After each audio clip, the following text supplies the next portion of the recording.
തൃശൂർ എരുമപ്പെട്ടി പാഴിയോട്ടുമുറി കുടക്കുഴിയിൽ അപൂർവ ഇനത്തിൽപ്പെട്ട നിശാശലഭത്തെ കണ്ടെത്തി. പന്തളത്ത് പ്രസാദിന്റെ വീട്ടുമുറ്റത്തുള്ള പാലമരത്തിലാണ് ശലഭത്തെ കണ്ടത്. അറ്റ്ലസ് മൗത്ത് എന്ന പേരിലറിയപ്പെടുന്ന ലോകത്തിൽ തന്നെ ഏറ്റവും വലിപ്പമുള്ള രണ്ടിനം ശലഭങ്ങളിൽ ഒന്നാണിത്.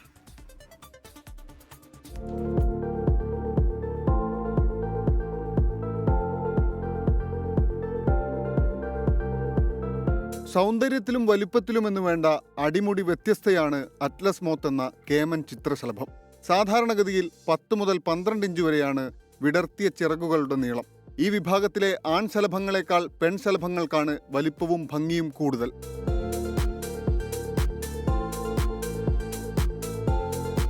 ചുവപ്പു കലർന്ന തവിട്ടു നിറമാണ് ശലഭത്തിൻ്റെത്. ചിറകുകളുടെ മുകളിലെ അഗ്രഭാഗങ്ങൾ പാമ്പിന്റെ തലയോട് സാമ്യമുള്ളതിനാൽ നാഗശലഭമെന്നും സർപ്പശലഭമെന്നും അറിയപ്പെടുന്നു. സാധാരണ നിത്യഹരിത വനങ്ങളിലാണ് ഇവയെ കണ്ടുവരുന്നത്. 2 ആഴ്ചയോ കൂടിയാൽ 2 മാസമോ ആണ് ഇവയുടെ വർണ്ണശബലമായ ജീവിതം. ഈ സമയത്താണ് പ്രജനനം നടക്കുക.